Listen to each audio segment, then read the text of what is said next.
Welcome, guests, everyone. Ever feel like your mind is the bouncer to the door of your habits, deciding what gets in, what gets to leave?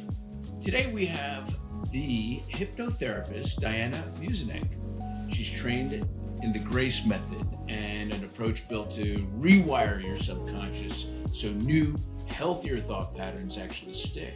Welcome to the show, Dayana. Thank you for having me. Welcome. Before we get into the juice of this conversation, we've heard that hypnotherapy is just kind of a form of like a focused consciousness. Can you elaborate on what it actually is so the audience has a strong understanding of this type of therapy? Sure. And that's exactly right. And it is focus. Imagine it being meditation with a goal, right? And so what we do is we quiet the mind. We relax it so much, the body. So we're in this relaxed, safe state that allows us to reach the subconscious mind. And so we use that hypnosis during hypnotherapy. Now, so how do you do that with when somebody comes in? Because we see patients that are so tense and tight, and it's just not everybody can relax the same ways. Do you have a approach when somebody comes in? Yeah. So ironically enough, by the time they get to a hypnotherapist, they come as the last resort, right? So they may have tried talk therapy, they might have tried other types of therapy, and they'll sit and be like, "You're my last resort. I need help." And at that moment, we have that conversation where it's, "What do you want to feel instead? How can I help you?" And so with that conversation, we get to know them, their needs, and see what limiting beliefs are sitting in the subconscious so that we can get them to that relaxed state. Then we get into a little bit of the self-hypnosis, which just teaches them to relax the mind. And so when they relax the mind and the body, then it's really easy for them to feel safe, feel comfortable, and get in that hypnotic state, which every day we're in it, right? When you drive to work, when you're showering, we're all in that hypnotic state. Interesting. What's the difference between, because we mentioned your grace method. I'll be honest with you, I haven't heard of any other methods other than hypnotherapy. So, what is the grace method versus other thing, and why people want a switch when they come to therapy? They want that quick switch. They want something. I just want to feel better. They want that pill. They want that Google. They want that Chat BPTs. I did that at first, Spencer, by the way. So they want that quick switch. What is the grace method, and what do you mainly see with this? Yeah, so the Grace method, I went to the Grace Smith School of Hypnotherapy, and she created her method, which is really going into the deep science of it, and then creating the sessions so that we have the induction, we have the session, which is the work, and the emerging part of it. And she started doing this and certifying the people that wanted to become a hypnotherapist and being accredited by IACT, which is the International Association of Counselors and Therapists. So having the Grace method is just that I studied under Grace Smith and I follow her style. And then eventually we would develop our own styles. Correct. And how do you, when you first talk to people, as chiropractors, we're always breaking paradigms of we're back crackers, we're not real doctors, we've heard them all, and how do you break the paradigm of, you're going to get somebody to cluck like a chicken, Yeah. because we've heard it all. We might as well just address the elephant in the room, right? So how do you get past people to realize that this is a real form of therapy and not just a show on stage? Yeah, so that is the biggest challenge that we have as hypnotherapists today, right? So when you think of hypnotherapy, you think of clucking like a chicken, you think of the stage hypnosis. And when you're doing the stage hypnosis, you're in that wonderful state where you're highly suggestible because you volunteered to be there. And so whatever the stage hypnotist tells you to do, you're most likely going to do. Hollywood hasn't helped us either because Hollywood does that, you're falling asleep. And so we're trying to dispel all that stuff. And I heard this once being said, so it's not voodoo, it's you do. So when it comes to hypnotherapy, I like that. That is cool. Yeah. And you do all the work. And so going back to your question about that pill and that quick fix, it's almost that desirability, right? If you're on a scale of 1 to 10 and your desirability to make that change is greater than a 7, then you're already highly suggestible to that change, which means that we're going to align that conscious and the subconscious mind to speak the same language. And so now it's, oh, I want to quit smoking, right? Or I want to release weight, or I want to feel better about myself, or anything else. The desirability is already established. I love that statement, by the way.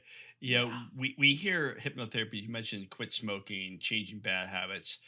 When I was doing some research on the show, I never thought of going to a hypnotherapist for sleep or insomnia. And you deal a lot with that. And sleep is so important for brain, for health, and everything like that. Can you walk us through how you would, like a 2 or 3 step procedure, how you would handle insomnia and to get people thinking that hypnotherapy is more than just pattern breaking? Yeah, and insomnia is great, right? It is something that, like you say, we need it to get that restful sleep. And it's also the time that our organs and cells begin to regenerate, right? So the deeper we can go into that sleep, the better off we are. So a technique you can start using is just taking those deep breaths. Taking those deep breaths will get your nervous system to relax, your body to feel safe. And as you're closing your eyes, for whatever reason, our brain, our sneaky self-sabotage begins to bring up all the things that you didn't do today, or all the things that you have to do tomorrow. So if you're in bed and you take a moment to visualize all that stuff and put it in a box, whatever didn't get done, take your time to really visualize it, see it in the box. What needs to be done tomorrow, visualize it, because once we have awareness, we have to release it. Put it in the box.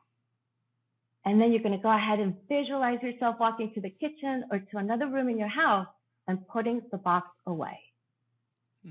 And what that does is releases all of this to keep going, right? And now you're going to visualize the most delicious, restful sleep. Because your mind doesn't know the difference between good or bad, what's real and what's not real, right? So the more we visualize it and the more we make it real, our bodies are like, okay, it's time to go to sleep. And so those are 3 things you can do to really enjoy a restful sleep. So what happens if you have a brain like mine where as soon as I put it in the box and put it in the kitchen, now I start having the anxiety that I won't find it tomorrow? Okay, well, yeah, that's a good question. I mean, the word anxiety is a whole other conversation that we can start. But you keep it in a safe place. You can even put it in the bedside table drawer so you don't forget it. But the whole idea is to release that worry from the bedroom space. We had a guest that Spencer brought up the old thought of counting sheep. Is there some mantras that people can say to themselves once they put their thought process in their box that to kind of help relax them? Yeah, you can do something as simple as I am safe, I am calm, I'm ready for sleep. Right? A lot of people, there's insomnia, there's worry, and a lot of high-level executives and entrepreneurs have that type of worry. The other insomnia is the fear of going to sleep. You're in such a vulnerable state, right? And so they don't trust either the environment or who they're with to fall asleep. And so when we create that I am safe, I am calm, I'm ready for sleep, then you get yourself in that mode. That's beautiful. And before Dr. Spencer starts going, I got one more thing that when I was researching, I never thought of hypnotherapy, and that was gut, for your gut. Yeah. And I'm like, there's gut-directed hypnotherapy? Is that a thing? There is, I think, everything directed hypnotherapy, right? Gut-directed is so important because our emotions sit in our tummy, don't they? Like typically there's that relationship between the tummy and the brain. And so if we were to stop for a moment and say, what's that feeling? It's burning. What color would you give it? What does it represent? Can we have that feeling jump outside of your body so we can have a deep conversation with it? And so now that discomfort is outside of us, we take a physical step back and it doesn't define us. And so we create this soothing system where turn it down. If it's red, make it blue. And so whatever discomfort is having in the belly, you're able to control it and make it feel better. Interesting. Has anybody ever fallen asleep while you're? Yeah. What do you do? So one, it's just a sign that they're really tired and they need to take a nap. But the information is still going into the subconscious, because remember, the conscious mind is asleep, right? So while we sleep, I call it like the chatterbox is the conscious mind. And that's the one that's keeping us safe, right? It is trying to help us. But the truth is, it's hurting us because we have all these rooted beliefs in our subconscious. And the conscious is keeping all that safe. And so they just fall asleep. I gently tap them on the shoulder, or I'll say their name if we're on Zoom, and they come back up. Interesting. Yeah, not just Hollywood has tainted the image of hypnotherapy with the little pendulum that they, but there's also those Las Vegas shows where the hypnotherapist, the amazing Crackin or hypnotherapist or whatever, he selects people from the audience, or they volunteer to come up on stage, and he hypnotizes them and they do crazy things. I would like to, would you like to dispel what's actually happening there? Yeah. So it's really interesting. Right? A lot of people fear that they are going to reveal their truth serum, right? Or they're going to say things that they're going to regret. So if you go back to that stage hypnotist, again, they're asking for the volunteers. So you're already susceptible to whatever they're going to tell you. And so if they say, cluck like a chicken, one, to be funny, you're going to do it. And two, you volunteer to be there. And so that's all that takes. Now, during a hypnotherapy session, it's a conscious conversation. So there's no truth serum that you're going to reveal. You're not going to get stuck in that state. It's never happened. So, and it is just the ability to allow, like I said, to give the conscious mind kind of a pause. And let's get into the deliciousness, right? Because if you think of the brain, Freud actually has that iceberg chart, right? Yeah. And so we have 10% up on top. That's logical thinking, willpower. Then we've got the bottom 90% of the iceberg. And that's habits, feelings, emotions, limiting beliefs. And all of that stuff is shaped from the ages of 0 to 7. And so whatever your environment, the elders around you, or entertainment, that is what shapes your subconscious. Then at the age of 7, typically, that conscious mind comes into play. And so let's say if for whatever reason, you grew up in a home where they said money doesn't grow on trees. And now you're successful and you're in a position where you want abundance in your life and you welcome it, but you don't, because you've got this limiting belief telling you that money doesn't grow on trees. So you're not worthy and deserving of it. So how do we change that? And so that's the power of a hypnotherapy session versus a hypnotist doing it on stage. Wait a minute, you just said something, a hypnotherapist versus a hypnotist. Ooh. Yeah. Good one. Good catch. And are hypnotists licensed hypnotherapists? That's a great question. They should be. Yes, they should be. I can't speak for them, but I can tell you that as a licensed hypnotherapist and certified, that we do. And it has to be accredited, right? We can't just go. There's people that actually on the streets of Vegas, now that you mention it, that will stop you in the middle and say, would you like to be hypnotized?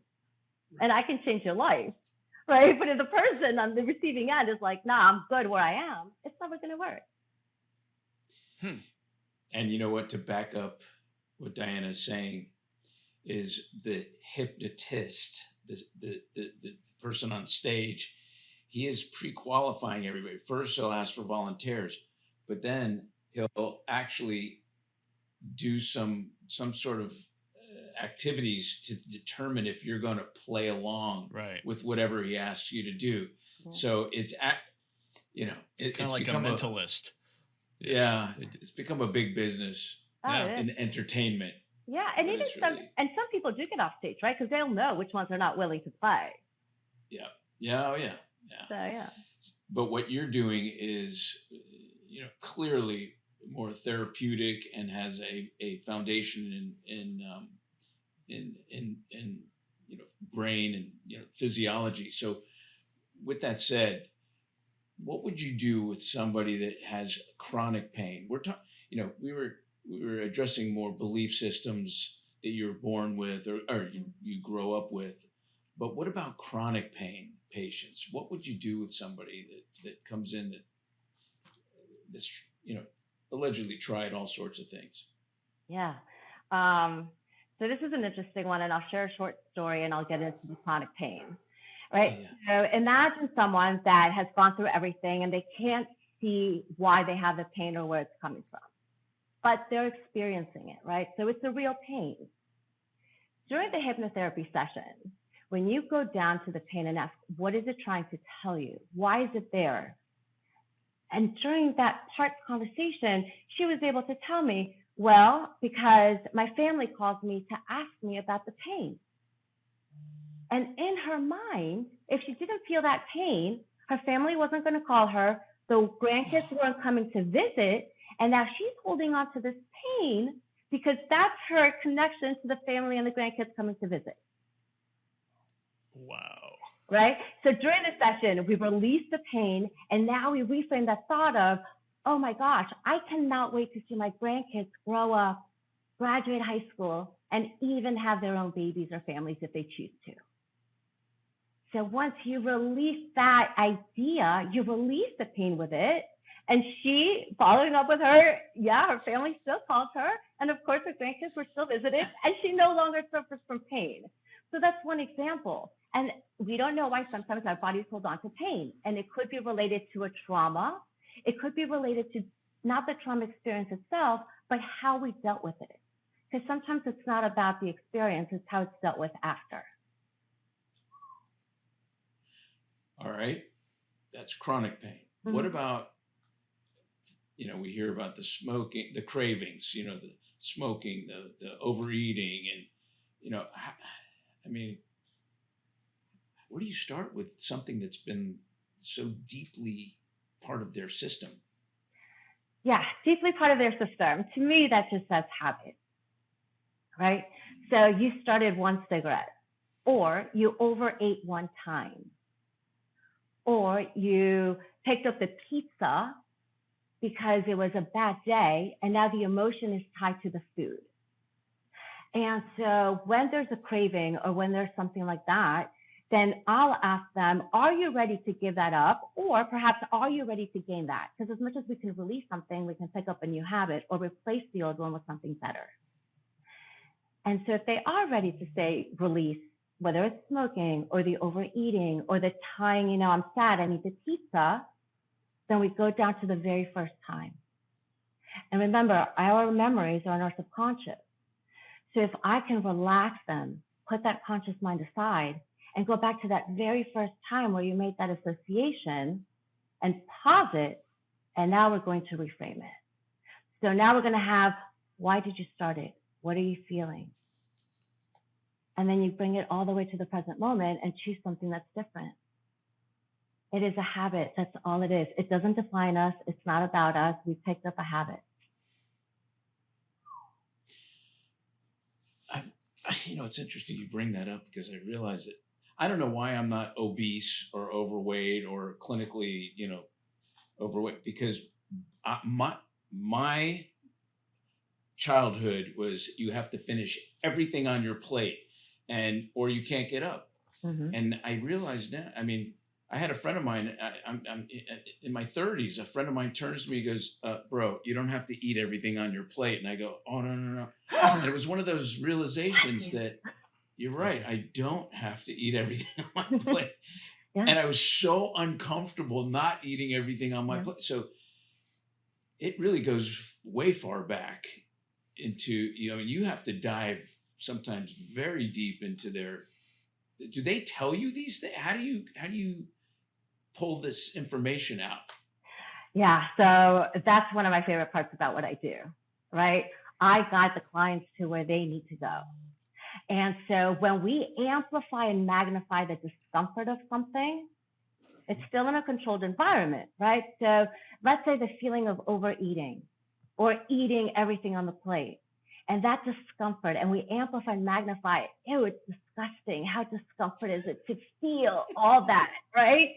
And then you're going to hold on to it, and we're going to go back to that very first time. So when was the very first time? 5, traveling back in time. 4, going even deeper. 3, trusting what comes. And when you get down to 1, where are you? And 99% of the time, the client tells you exactly where they are, what they're wearing, and who they're with. No. Mm-hmm. Ooh, I just got goosebumps. That's cool. Have you ever gotten to one and what comes out you're not ready for? Yeah, I have. You gotta tell us that story. Come on, give us a story. I mean, sometimes people are very vulnerable during that state, right? And that vulnerability makes the transformation even more powerful. So those to me are really powerful sessions. And so they will say something like, oh my gosh, and my grandmother just XYZ, or oh my gosh, there's a cuckoo clock and that's the cuckoo clock that's freaking me out. And it has nothing to do with anything, but believe it or not, with this one, that cuckoo clock was telling him he's in his mid-50s and he doesn't have time. And you haven't done anything with your life. And we went back to that cuckoo clock in his Aunt Esther's or grandmother's house, I forget. And that was the conversation that happened during that moment. And so now imagine he's in his 50s struggling with this idea his entire time that he has no time to be successful. Oh my gosh. You know, it's interesting. You bring that kind of stuff up. There, part of what we do as chiropractors, if someone comes in with a neck pain, we'll adjust. And there's maybe 1 or 2 patients that have been strangled in a domestic violence, but they don't remember it. They suppressed it. Mm-hmm. So here I am, a man putting his hand on a woman's neck to do manipulate, and they tighten up. They have fear. That would be something that I would refer a patient to you for, because that's too delicate a situation to deal with. And I wonder if the neck pain years and years later is rooted in that experience, in that scary experience. Yeah, and without knowing too much, I would say it is just because our bodies hold on to the pain, right? It really does. Yeah. I bet my grammar issues are rooted back to when I was 5, Spencer.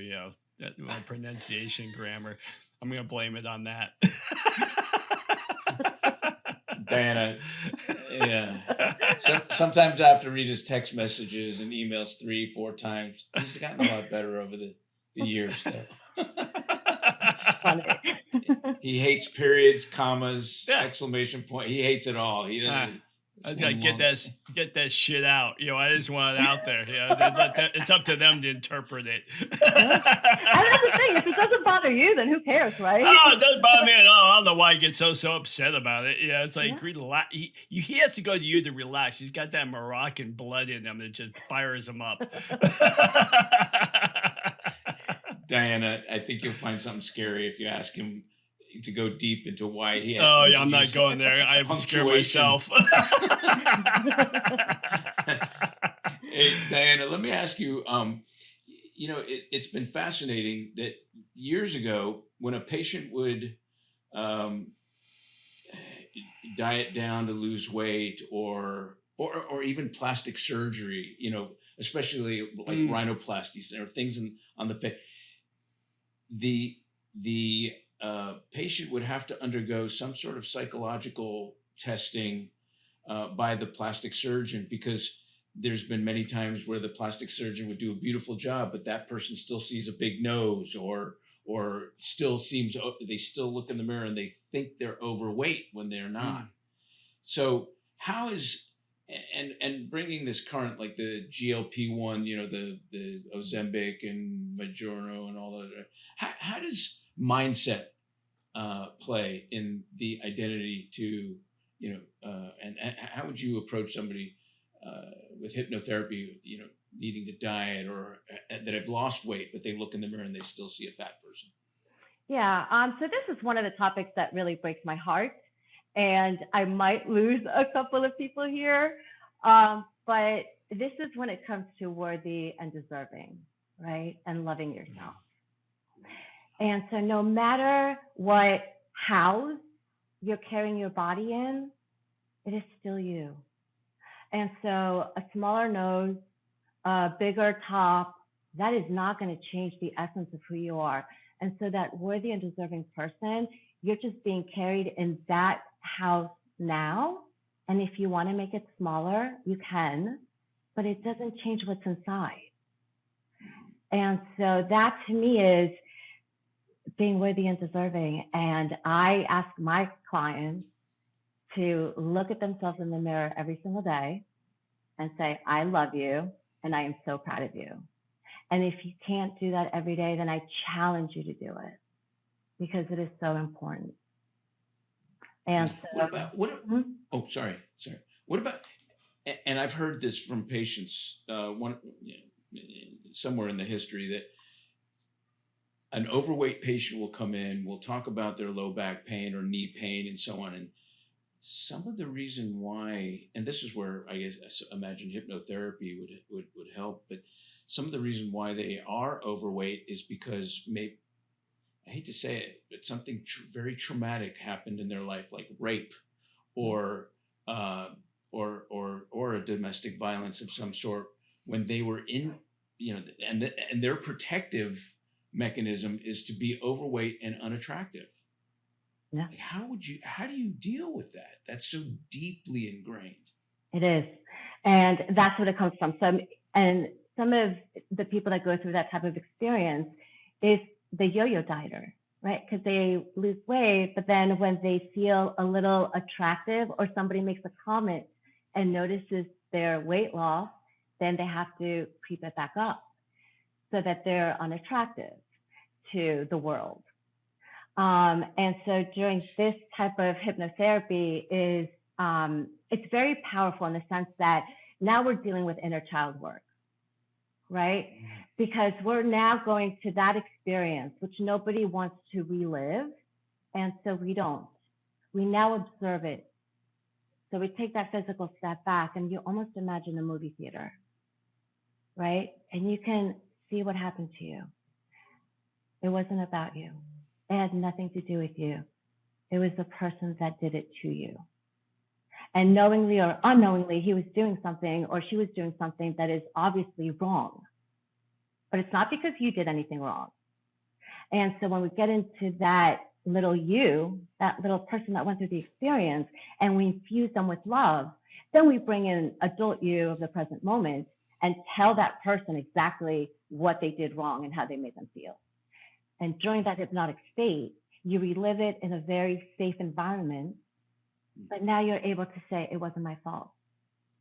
And once you infuse that little boy or girl, that little you with that confidence and love, you empower them now to live their life knowing that they did nothing wrong. And it's okay, and it is safe to release the weight. And it is okay to show up as you are. Yeah. And those are hard ones. However, when I do them, I am so grateful that they're here, because they don't have to live that way anymore. Right? And so hypnotherapy is being in that free, balanced place. And how do we get there? Because imagine, as adults, we're carrying all this stuff. When I work with kids, they're younger, right? So they haven't gone through a big part of their life yet. And so to infuse them with confidence when it comes to whether it's high school sports, dating, getting into college, social pressure, social media, any of that stuff. And we give them tools. So now they're younger, they've got these amazing tools that they can take with them along the way. I'm gonna ask one thing. We're seeing a lot in social media, and it's becoming a buzzword. But the stuff that I'm hearing you say is very similar.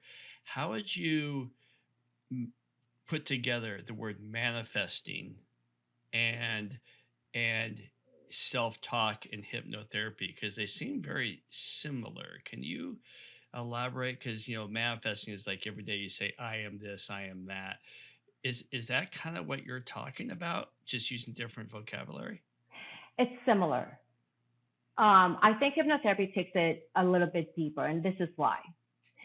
Again, if we go back to the example of you grew up in a home where money doesn't grow on trees, or money is evil, or people that have money are evil, right? And now all of a sudden you're saying to yourself, I am worthy and deserving of abundance. I am worthy and deserving of abundance. I see money coming my way. I see money coming my way. You're hearing it, but it's you can't like make it until you fake it type of thing if it's locked in the subconscious. So it'll work for a little while. So the difference between hypnotherapy and manifestation is that, yes, visualize it, believe it, you're worthy and deserving. But let's also make sure that the subconscious and conscious are in alignment and they're speaking the same language so that transformation actually happens. Is there some tips that people listening could do on their own to make that switch? There are, yeah. Doing self-hypnosis, for example, right? Getting yourself in that hypnotic state is just allowing you can start by taking a couple of deep breaths.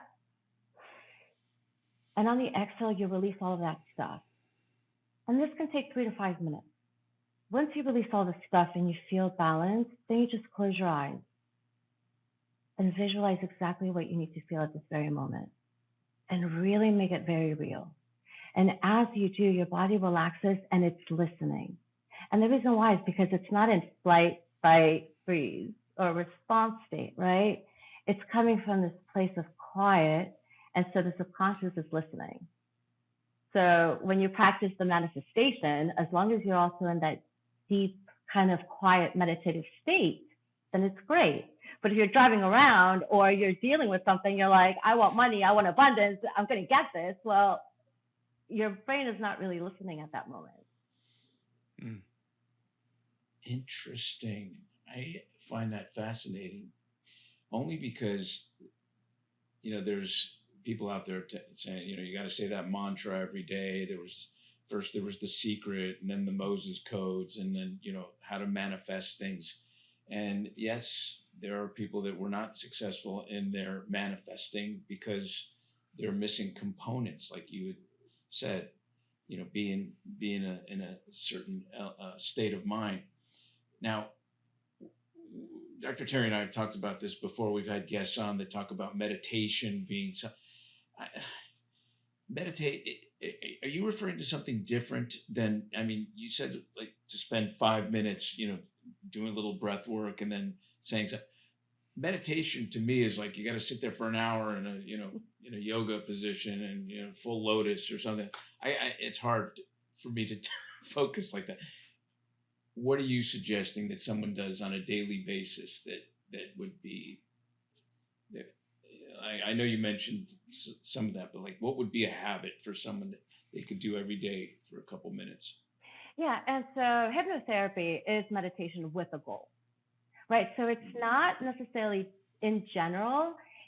If we go back to the desirability scale, it's got to be really focused. It's got to be really clear.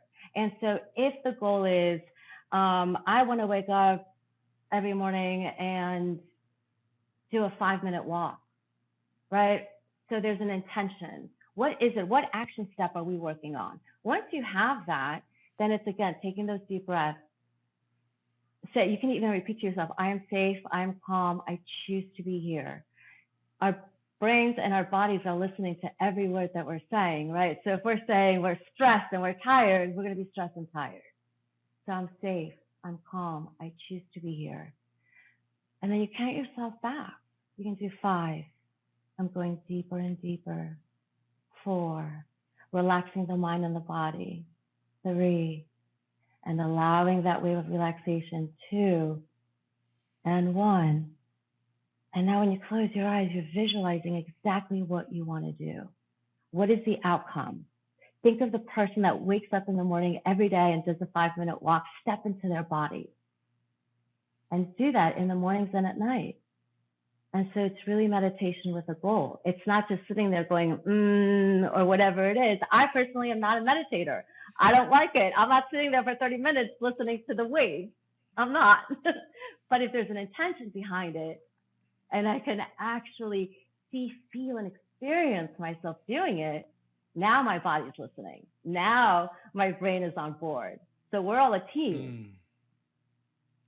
You know, on that subject, you know, as much as Spencer and I want to think that we're relaxed and chill guys, we're not. We're type A.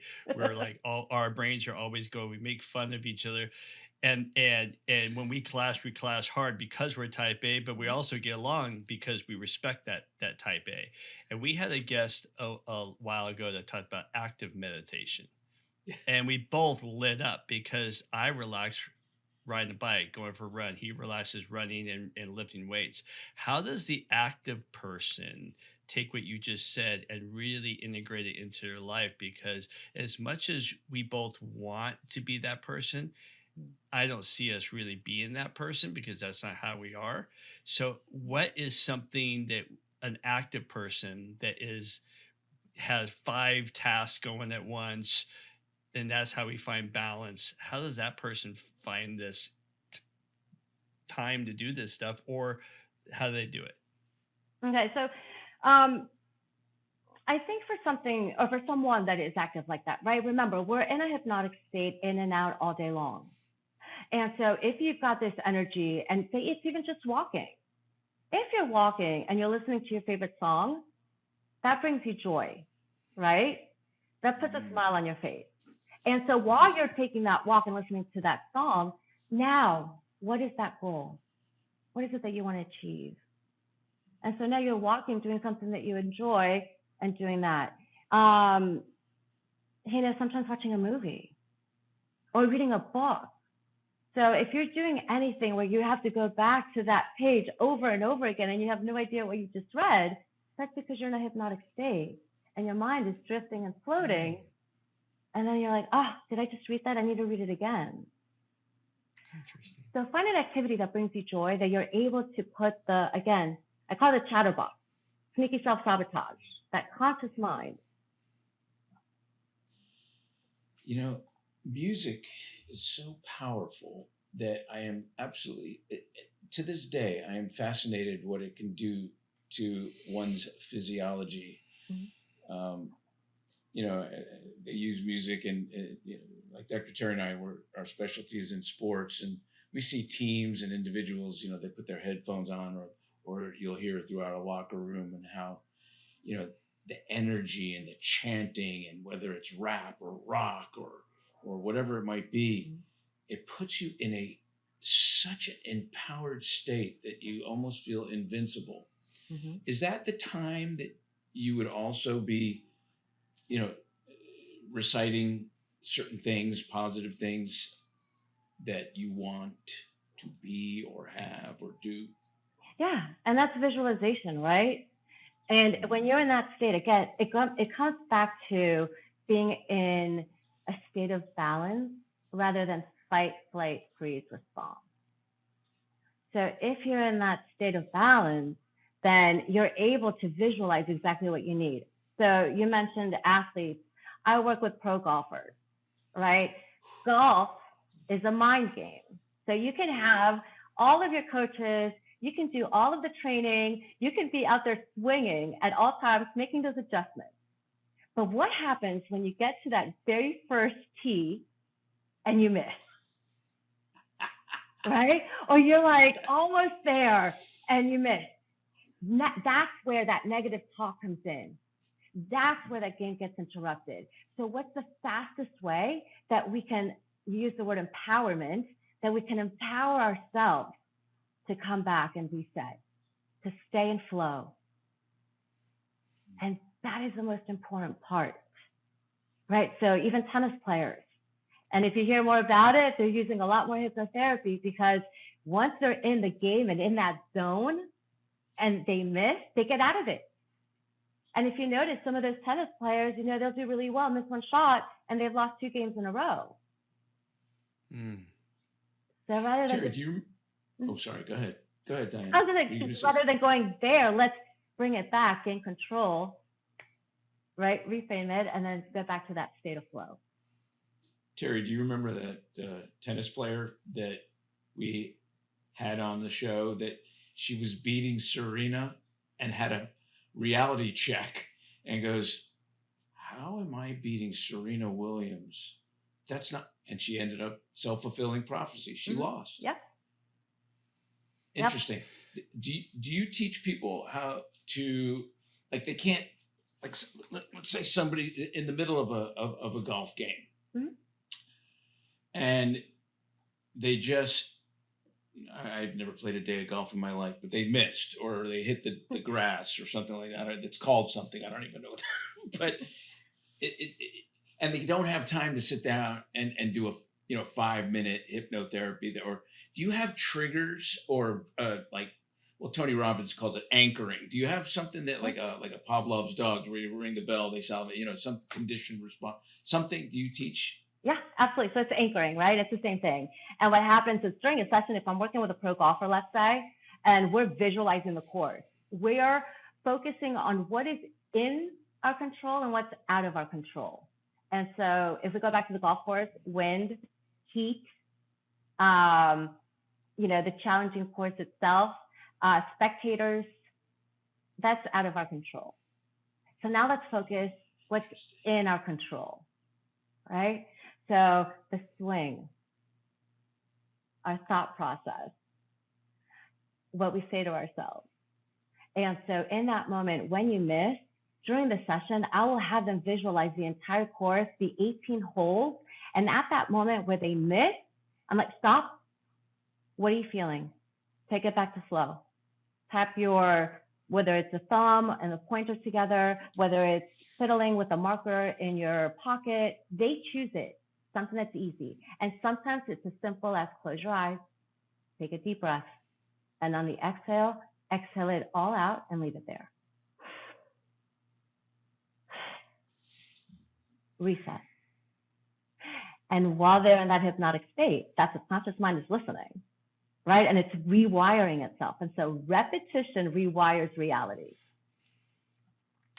I gotta ask something really quick, because something that Spencer said and something you said, and I don't know the answer, so this is just off the top of my head. But yesterday I was training. I'm getting ready for ski season. I was training. I was climbing up a hill on my bike, and my heart rate was right around 170. And a song came on, and I was miserable. I just was like, I could feel the 170. I could feel every muscle hurting. I hated it. And all of a sudden that song switched to a different song. And I remember thinking, I'm happy. This is awesome. And when I went back and I looked at my biometrics, my biometrics didn't change. I was still 170 heart rate. I was still pushing the same watts. I was still doing things. But I remember at the first part, I was miserable. The second part, I was happy, and yet nothing changed. Is that what you're kind of talking about? Yeah, it's staying in control, right? Staying in that flow. Now, for you, that discomfort left the body when you heard the happy song. Right. Right. So that discomfort, but the body inside still stayed the same. So it stayed where it needed to be, but there's changes that happened. So you felt happier. You weren't in pain. Yeah, I didn't think about it until something that Spencer said about music. And I went, wait a minute.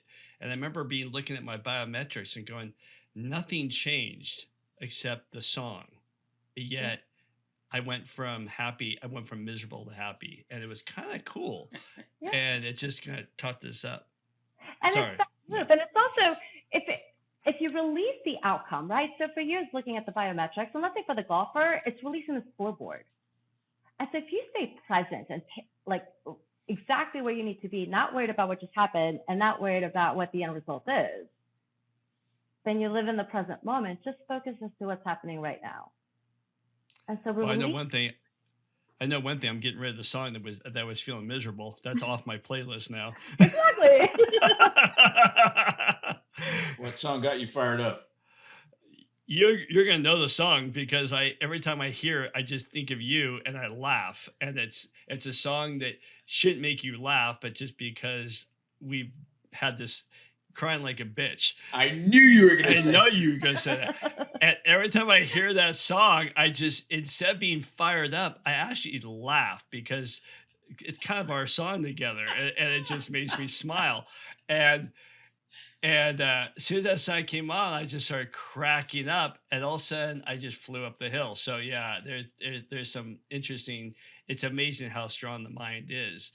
And on that topic, hypnosis gets a bad press about false memories, right? Mhm. So, what guardrails do you put during sessions to stay evidence based and trauma sensitive instead of going into the false memories? So again, the false memories are not, we're getting into the subconscious mind, which is the real memories. It's the wholesomeness. And so, like I said, by the time they get to me, they've done their research, or a hypnotherapist, and they use it as a last resort. Now it's time to educate them as to what it is rather than what it's not. And so those false memories, they don't exist. If you didn't experience it and they're not living with your subconscious mind, it's not happening. Is that where you were going with that question? Yeah, I mean, do you like, when you're walking them down, talking them through this, do you put like parameters to stay like that evidence based where we're trying to do it, or do you just let it go free for all and just see where it goes? I typically go free fall to see where it goes. Again, using the tools that I have to guide them to where they need to go. And the funny thing is, sometimes somebody will come to me and they would like to, let's say, lose weight, right? I'd like to lose weight because, and that because is I want to feel better, or I want to feel better in my clothes. And once we start the session, we end up going back to a childhood home where, you know, a cousin made fun of her or him. And the session is no longer about the weight loss. Now the session is about being bullied by a cousin. And sometimes it's related and sometimes it's not. But I never redirect the client because they know exactly where they need to go. Their subconscious is guiding them. And all they do is get them to where they go. How do you convince somebody, and maybe convince is not the right word. We talked about earlier about self-love and all that, but when you get somebody that says, I'm not worthy, or I was told I wasn't this, how do we get people to realize that they are worthy? So like I said, it's not voodoo, right? They have to believe it so they have to believe it themselves. How do you do that? Yeah, how do you do that? Okay. First, I tell them, you are worthy and deserving. You are absolutely worthy and deserving of a beautiful life, of living your life of desire, not one by default. And so whatever's getting in the way of you living your life of desire, what is it? I'm not worthy. I'm not good enough. That's where we start the hypnotic induction, right? Let's go to that very first time where you didn't feel worthy. Because my mom told me, because my aunt told me, because my colleague told me.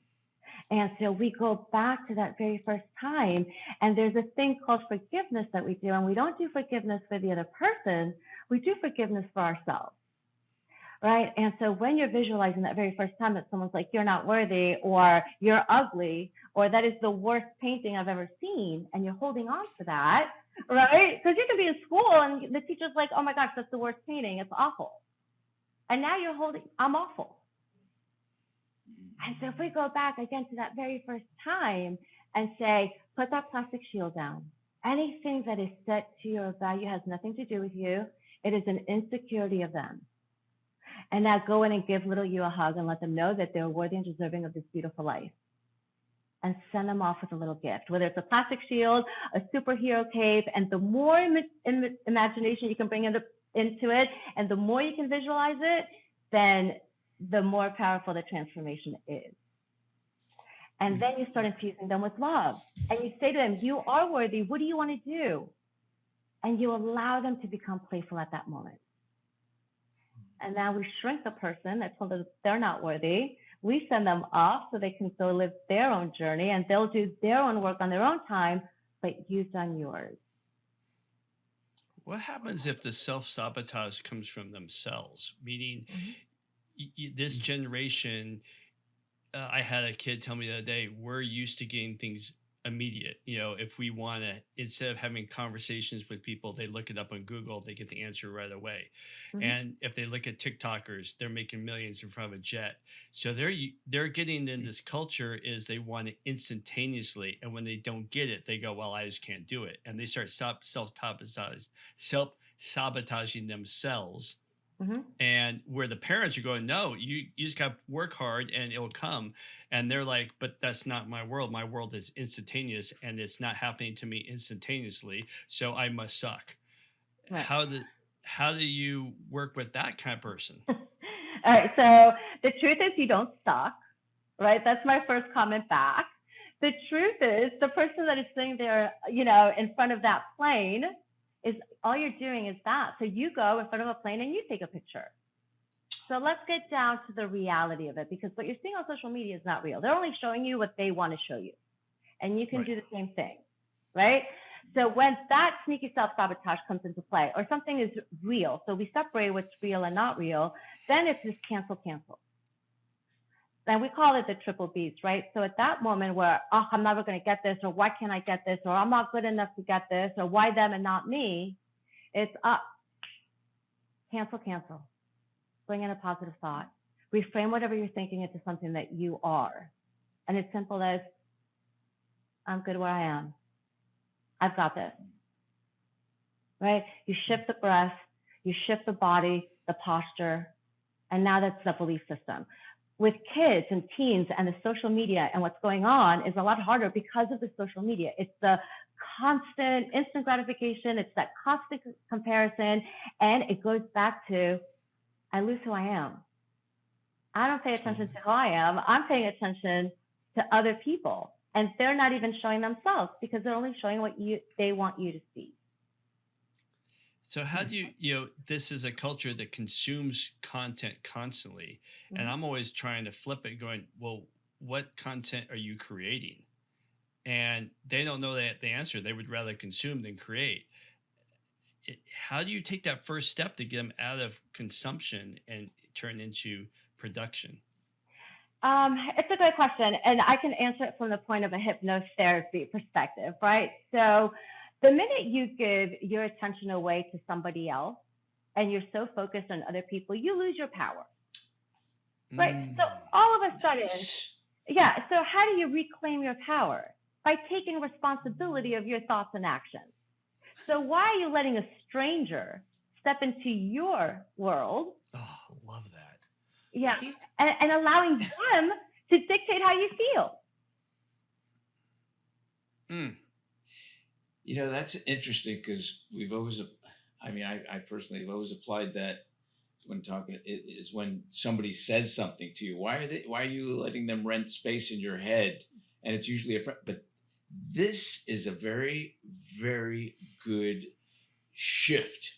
It's people are letting this thing control them and rent space in the head. I didn't even think of it that way. That's great. And I get clients, as you guys must too, right? Don't you get the people that come here because they're constantly looking down at their phone and now all the back hurts and the neck and all that? They come to me with literally a cell phone addiction. They cannot put it down. It is an extension of their hand. And so that's debilitating, right? At some point, that gets in the way of how you live a free, balanced life. That gets in the way of how others perceive you. That gets in the way of relationships, of everything pretty much. And so now we have to create healthy boundaries. Because again, you're letting a device, something that doesn't even breathe, dictate your schedule and dictate what you do with your time. How silly is that? And if we really think about it in a funny way, we all have them sitting right next to us right now. We do. Yeah. And so I'm a runner. And when I go running, I don't take my phone. I don't want to hear. I don't want to get interrupted. I still have the old school, plug in my little device and that's it. And you completely disconnect from the world. Why would I allow them to interrupt my time and my space? Right. Oh my God. That's fascinating. And going back to that confidence, right? Being able to say, I'm worthy and deserving of saying no. I dictate how I spend my time. I get to choose exactly what I do. Hey, Dayana, you know what I noticed is that we're having a conversation. I hear your voice, but when you went into that mode of 3, 2, 1, when earlier your voice changed, and I actually got relaxed because it was a very soothing, relaxing voice. It'd be cool is if you made a tape for someone, a 5-minute tape that that you could listen to. Did you ever think a tape? I mean, a recording or something like that. Did you ever think of it? Oh yeah. Do you do that for anybody or? I do recordings for my clients. So depending as to what sessions we're working on. Oh yeah, 20-minute session. Part of it is repetition of the uncomfortable makes it comfortable. So let's get the same way that you brush your teeth. At some point, somebody reminded you, right? When you were very young, you were told, brush your teeth. Did you brush your teeth? And then from one day to the next, nobody's reminding you today to brush your teeth, are they? And it's the same thing. So we're creating these habits. And, the brushing the teeth part is the same thing. If you do something with one hand, try it with the other. If you brush your teeth with the right, do it with the left. If you uncover the tap, do it everything opposite. The first day is messy. The second day, The third day is a little comfortable. By the fifth day, you're brushing your teeth with the opposite hand. So what does that show us? That we can release habits and we can create new ones. Oh. And so as we're doing that, then we can listen to that hypnotic recording. It goes deeper, it lasts longer, and the transformation happens that much faster. And so using that soothing voice, which my clients love, it puts them into that state and they're feeling safe and relaxed. Dayana, let me, since you can still hear me, let me ask you, there are certain scenarios where people that I've noticed, even in myself, that would never allow certain things to happen. For example, I know there are some people that are so depressed they would never commit suicide. But then there's those that would, or have gone as far as holding a gun up to their head.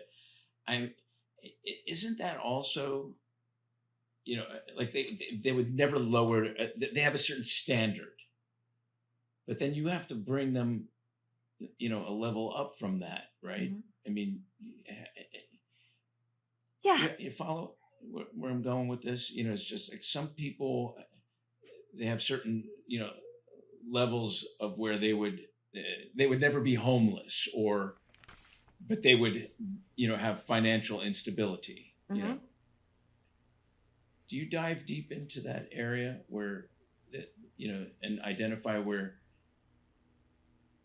they would never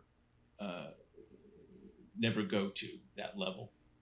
Yeah, and remember, they're coming to me, right? So I don't have to we don't diagnose, I don't figure anything out. So when they come to me, it's I have, say, a scarcity mindset, or I have this irrational fear that will I ever be homeless? And so if it's something like that, then we get into the phobia or the fear as to why we're there. When it comes to depression and separating the level of someone that is at a point where they are, so hurting that it's not safe for them, let's say, it's up to them to come and say, you know what, I choose to feel better. And there's only so much that we can do. Again, that's just the hypnotherapy. That's not going to that mental health world where you have the psychologists and psychiatrists that diagnose and do their thing. for me, it's we pull it from the roots, right? So imagine if your brain is a garden and you've got all these beautiful flowers, but you also have these deep black roots and weeds. And so what are the ones that we need to pull out? We're not going to cut them because they're going to grow back. We need to pull them out. And now that it's out of us, what do we want to fill that space with? Right? Because sometimes in traditional talk therapy, we're talking about the problem over and over again. So what is that doing? It's allowing the information to go deeper and last longer. And we don't want that. We want to bring all those emotions to the surface so that we can release them. And during a hypnotherapy session, sometimes that's tears. Right? So some will start tearing during the session. And I'm like, all we're doing is releasing memories. Once you bring it to the awareness that you bring all of those emotions up, and you can now choose love, worth, confidence, empowerment, any of that stuff. Thank you. Thank you for that. You have great metaphors, by the way. You use some really, the weeds, pull the weeds. That's good. Thank you. Terry, were you about to say something before I go No, on the go rapid ahead. fire question? I was going to say sure? something, but I can't remember what it was. I put it in my box and I can't find it. It's out in the It's kitchen there, but It wasn't important. Yeah, it wasn't important enough to remember. It flew away. all right, Dayana, we're at the part of the show where we do 5 rapid fire questions that require rapid answers. Oh my. And they're usually quite fun and funny, and however you want to make it, however you want to answer. But I want to ask you if you're ready. I'm always ready. All right. Question number 1. You've learned a fascinating double life. Payments industry, vice president by day, Grace Method hypnotherapist. What would be, what's one business trick you secretly use in sessions and one hypnosis habit you now use running a company? That's interesting. So one hypnotic tool that I use in business is I let them just talk and allow them to believe what they want to believe, right? There's no more that engaging. It's good. The reason why that is because it's my balanced space, right? So it's not so much for them, but for me. And then the business trick for hypnotic clients, I would say just listen, right? Just truly listen. And I'm me, so I'm going to tell you how it is and be vulnerable with you. Oh, that's great. That's very good. Question number 2. Coffee or tea, sunrise beach walk, or late night city lights, salsa or yoga flow? Which combo flips your state the fastest? Definitely not yoga. And teach us that 30-second version that listeners can try as well. Okay, so for me, it's watching the sunrise. Watching that daybreak fills my body with excitement. And taking that long run, it just clears my mind. It balances me, and I show up as a better person for those around me. And so that is how I would do it. Nice. The 30 seconds to calm yourself down. So honestly, just take those deep breaths. Take a deep breath with intention, whatever you need at this very moment. Breathe it in. Love, confidence, worth. And on the exhale twice as long. Releasing all of that stuff. To-do list, let it go. Good. As you think to yourself, I am safe. I am calm. I choose to be here. 5, 4, 3, 2, 1. I'm worthy and deserving of living a beautiful life. I'm worthy and deserving of living a beautiful life. Every day, in every way, I wake up and I get to choose how I spend my day. Every day, in every way, I wake up and I get to choose how I spend my day. I am worthy and deserving of living a beautiful life. That's the voice I was talking about. Yeah. Wow, I'm gonna have to. We're gonna have to edit that part, and I'm gonna put it on my memory on my phone, so I can just play that one little piece right there. I have to send you a recording for you to use anytime. Oh, your voice is fantastic. All right, very good. I don't even want to ask the other three questions, but I am. All right, here we go. If your subconscious were like a room that we could visit, what's on the walls? Maybe song lyrics, an aroma, maybe a photograph, a family saying, and how do you turn one of those into a personal anchor for you before any big moment? Yeah, so welcome to my subconscious. I think you would find Bret Michaels of Poison, Everyone Says It's Thorn. That is my happy song if you want to think about one. Everything is white and serene and peaceful. And there's a pair of really used jogging running shoes, and they are just hanging there. Yeah, that would be my subconscious, actually. And then I would bring up the song whenever I needed to come back and recenter it and be grateful, right, at the end of the day. What place you have visited maybe you wish you could teleport to frequently? And I imagine it'd be a Bret Michaels concert or something like that. But anyway. Well. So ironically, it wouldn't. I do have my safe place, right? So during the sessions, we take you to that safe place. And for me, it's my grandparents' ranch. They've unfortunately passed, but it's outside of Mexico City. And it was that magical place where there was horses and animals and fruit trees and vegetables. And all our cousins got together. And so if I could go anywhere, I think it would be there, just to feel that unconditional love and being with nature, right? Which is so important too. So cool. Last question, Dayana. This has been great. Man, I love this. Think of a client story. No names, but something that still makes you maybe tear up, or what, tiny human detail that day reminds you of when you were doing this type of work. Is there anything in particular, a single sentence or a whisper that you remember? Yeah, so I will share this. I had a client that had a habit of running his tongue across his teeth. And it was to the point that it was just getting in the way of everything. He couldn't stop, just at night. We did a session. It went back to a time that he got into a bar fight with his cousin, and his cousin took out a molar.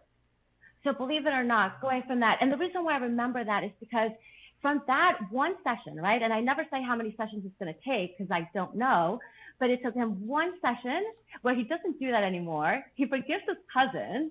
And so to me, it's just a reminder of the powerful work that we do as hypnotherapists, that it could be one session to completely transform someone's life. And so when they come back to awareness and they're like, you changed my mind, or they send me a client 2 years later and they're like, thank you so much, you changed my life.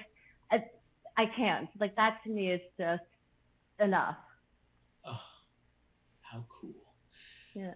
And that ends the show perfectly. Dayana Muzinek, that was really what a great series of conversations and answers to questions that we've all had. Thank you so much for being on today's show. Thank you so much for having me. It's been a pleasure. So nice to meet you. Wow, you too. Thank you for listening to today's episode of the Crackin Backs Podcast. We hope you enjoyed it. Make sure you follow us on Instagram at Crackin Backs Podcast. Catch new episodes every Monday. See you next time.